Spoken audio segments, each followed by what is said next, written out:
living in nature.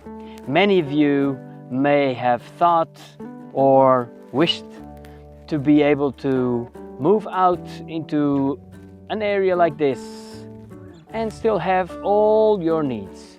Well, here we are, and we are going to visit James. James decided to raise his family and to start or continue his life in this beautiful paradise.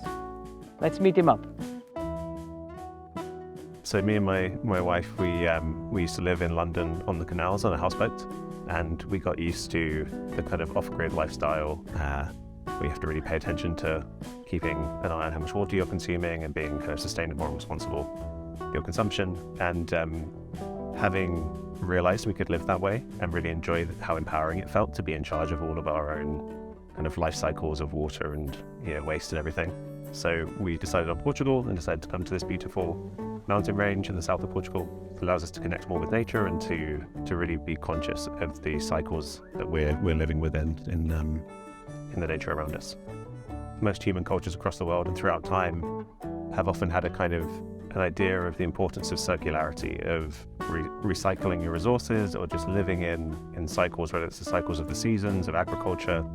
And we live in a kind of post-industrial revolution, a crazy time of we've kind of lost that. It's about growth, more and more of everything. Just put the waste at one end, and so it's what we'd call linear. You take in resources and you just get rid of the waste. And we're seeing the damage that does to the planet and to our communities. And so to me, sustainability is about that wisdom of circularity, of instead of just having a line where you put in resources and then you get out waste at the other end that creates lots of problems. We live in these circular ways, which is how nature works.